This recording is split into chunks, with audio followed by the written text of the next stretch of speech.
You know, every now and then in dentistry there are seminal articles, seminal pieces of information, you might call them landmark articles, that come out that we all utilize in our day-to-day planning. And a typical example of this is undoubtedly Dennis Tarno's 5 mm rule. Recently, we learnt about another rule, and it's really kind of an exciting thing, and we at Dental XP are delighted to have, I guess, the owner of that rule. I mean, the man who really came up with the information, Dr. Ronald Jung. And can I call this the 2 mm rule? I mean, this is an incredibly exciting piece of information for us, those of us involved in the aesthetics of implants, because it's information that we just didn't know. We had notions, we had ideas, we knew we had to do certain things, but we didn't know how to get there. And I mean, you've just been very gracious to come up here, and we'd love to hear a little about it, and then we can perhaps link you and get the articles for our listeners afterwards. They can come back and get it all. So Ron, share this with me again. I got it just as a vague notion yesterday. Okay, thank you, David, for a nice introduction.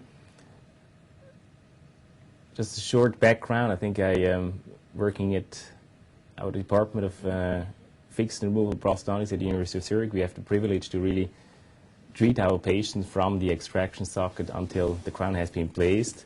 And this gives us, on the way from the very first visit until the follow-up meetings of our patient, a lot of information, and gives us also a lot of feedbacks about the steps we did not really perform ideally. And from that we can learn and go back and improve ourselves. Evaluate it, right.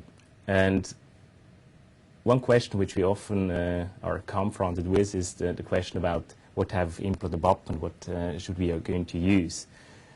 A lot of people say you should go in a direction towards all ceramic reconstruction with all ceramic abutments, and the other way is then to look at it that we say no, we need the stability of the metal, we need to go for a titanium abutment and then for a porcelain fused to metal reconstruction. And this issue we would like to look at it more in detail about how we approach this decision, whether we go in the direction of all ceramic reconstruction or whether we go into the direction of porcelain fused to metal reconstruction based on a biological view of this clinical situation. That would be great. So we have a variety of clinical situations which we are seeing on a daily basis. Either we have some Johns McColl's approaches or some approach which we have submerged healing. And then we'd like to end up finally with nice clinical results. And in between we had to make several decisions regarding the material we're going to use. And again, we have here several options regarding all ceramic reconstruction, all ceramic abutments, or abutments made of titanium. And the major question which we have here when we have a single tooth gap in the aesthetic area is to ask ourselves, should we now go here for porcelain fused to metal restoration, or should we approach this clinical situation by placing an all ceramic reconstruction? And the real issue here is aesthetics, isn't it? Exactly, exactly. When all is said and done, we know PFMs work, we know titanium works, but somehow we've evolved from osseointegration, and we're now at that phase where the all-important aspect is aesthetics. Little pieces of tissue, color, shadowing, that type of thing. Exactly. That's exactly what we often hear about. A lot of people are discussing about the gray color which we see around titanium, around implants, and we have a lot of discussion, but nobody has really looked in detail about the effect of the materials. Maybe which is is it the material, is it the abutment, is it the crown, is it the implant itself? And we also know from literature, the Feuerhaus study, he looked very much in detail about the soft tissue aesthetics, and he could find out that the color of the periimplant soft tissue matched that of the reference tooth in no more than just over 1/3 of the cases. That's not really a lot.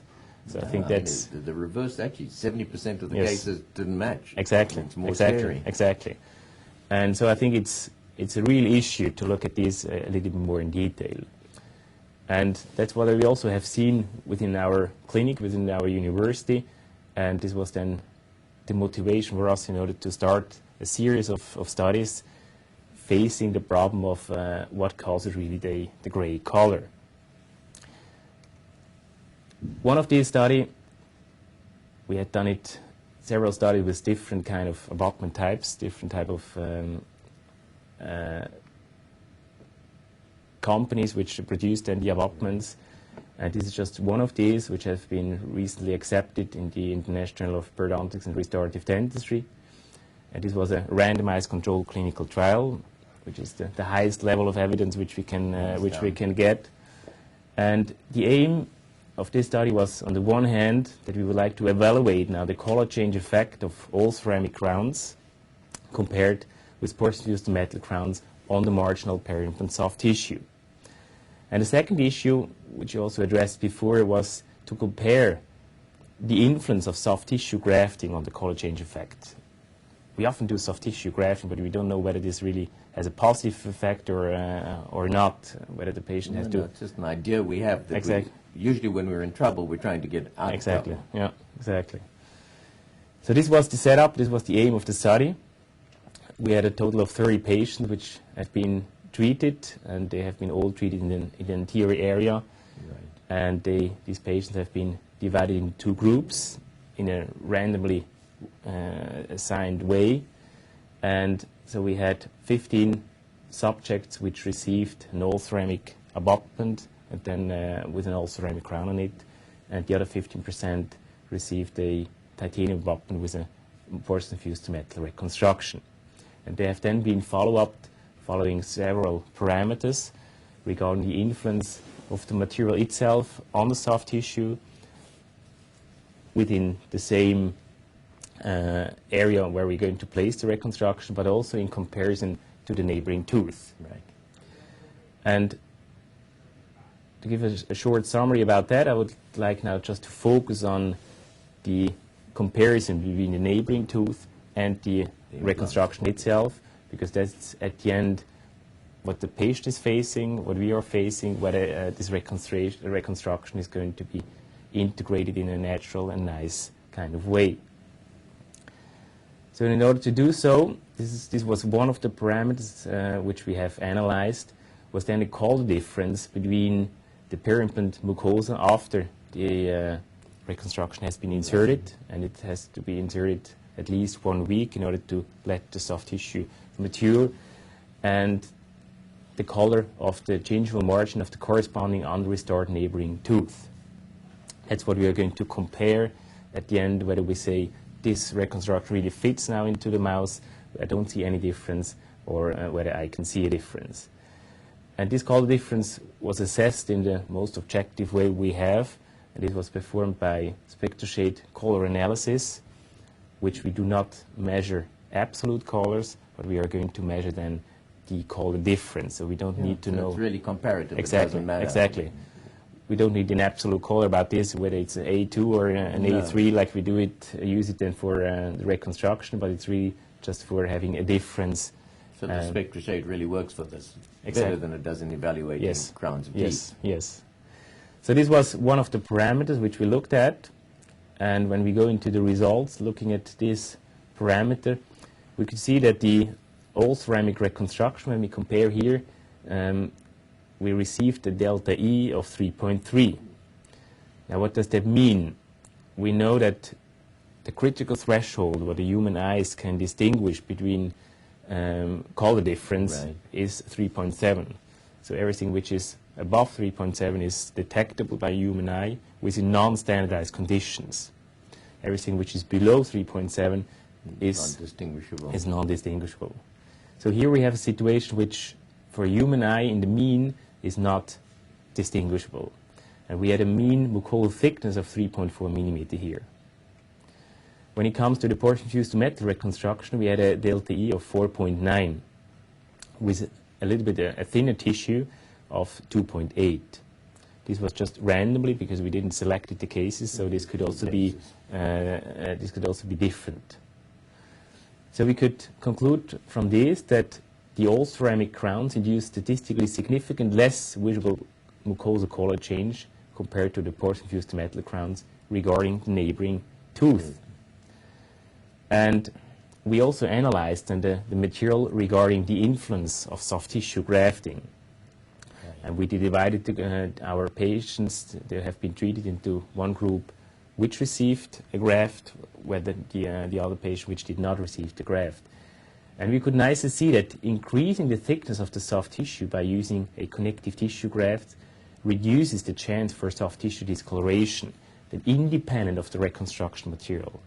So when we have used the graft, then it was not any more statistical significant difference whether we have used a titanium abutment with a porcine-fused to metal reconstruction compared to the all-ceramic reconstruction. So it effectively overcomes the issues Exactly. of PFM. Exactly. It's more than just light transmission. And we always used to think it was just a light transmission, then we thought it was the color coming through. This overcomes it all. Yes, yes. And it also gives us now really a justification of doing grafts in certain situations, which we did maybe before just Kind of randomly. Exactly. Actually, when we were in trouble, as we said, you and I. Yes, exactly. What is the tissue you're using here? Connective tissue, or are you using allographic materials? No, we just have used connective tissue graft. tissue Yes, in this. yes.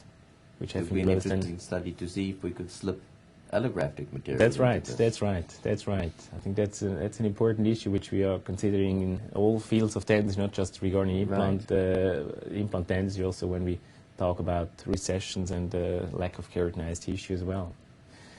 So when you see this was an important information which we can gather out of the human data. But we have seen we have different mucosal thicknesses. Right. So our main goal was then really to establish a rule, as you say, to give numbers in order to say which is the critical thickness, which tells us when we are below this critical thickness, we should rather go for a all-ceramic reconstruction. And this was our goal, which we are really excited to get an answer to.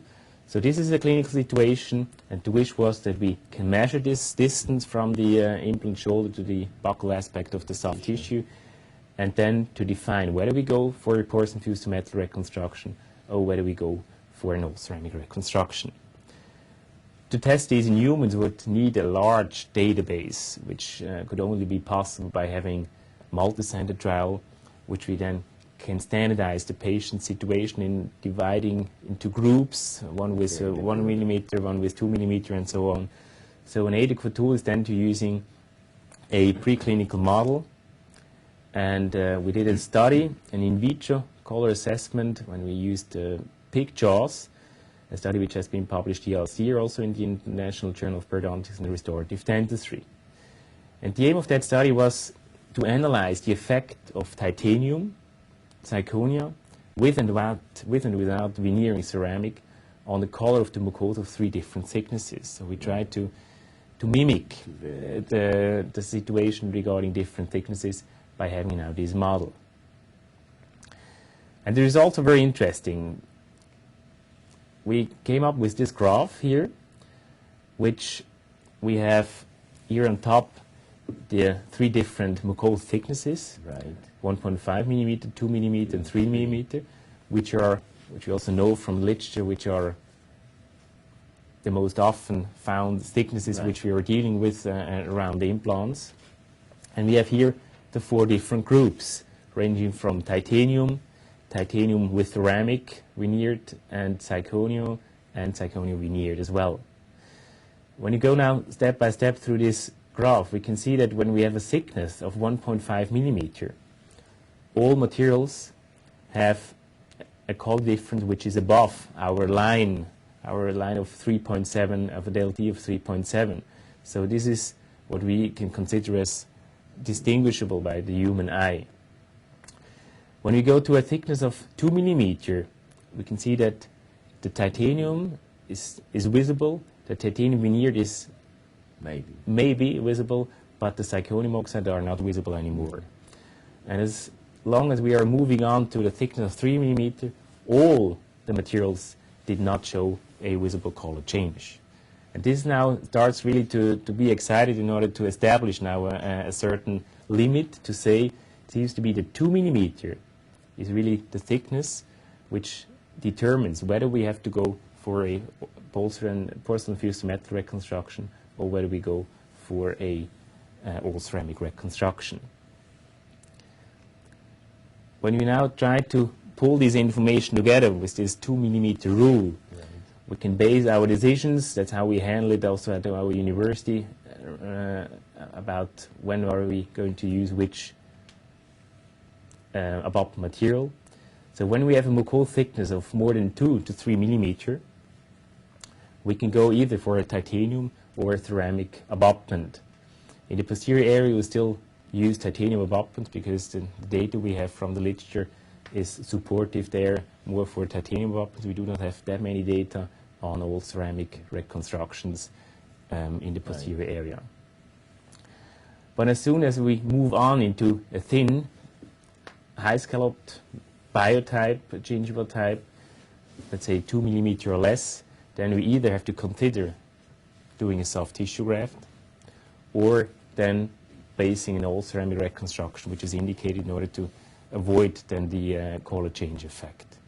And it may be that you want both even in those. I mean, more and more in our office, we see a thin scallop biotype. It's part of the treatment plan automatically to graft. To change then the biotype into a more heavy big, one. exactly. And then a little bit of special issue is that when we have next to the implant the tooth, which is going to be reconstructed, which we try to mimic the natural tooth as good as possible with the abutment, in order to give the technician the opportunity to match and to use then the same crown, so he doesn't have to adapt the implant crown to the natural tooth or natural tooth to the implant crown. He can really create then two similar crowns with the same material, can be glass, ceramic, or whatever, and with the same thicknesses, so he does not have to deal with different conditions. And this is much easier for him then to deal with in order to match these two crowns, and they can be later on then cemented. So this is for us an additional indication when you're going to use ceramic abutment when we have a tooth next to the implant, which is also going to be reconstructed. And I think this is amazing. You know, we're talking. I mentioned Dennis's 5 millimeter rule. As we're talking about 2 millimeter rule, it also brings to mind Uli Grunder's work. I mean, we have a definitive notion that 2 millimeters from the lateral aspect of the implant to the outer aspect of the osseous is a pre-requirement if you're not going to get show-through. So this all kind of blends with Uli's work very effectively, I think. Yes, definitely. I mean, you're now going 2 plus 2, you're hitting 4. Yeah. It gives us some definitive requirements for aesthetics. Yeah. I mean, really exciting stuff. Uli Nice was to be in that particular arena. Uli, Dennis, and Ronald Jung. Yeah, I hope that really this is something which the people can work with, which gives them. I think real some definitive guidelines. Yeah, and that's what we like. We as dentists really like rules. Yes, I know that. I know that. I mean, thanks for coming up and spending the time with us. It really Thank you, is David. a privilege. It's a delight, and just keep on doing more work like this for us. Thank you very much.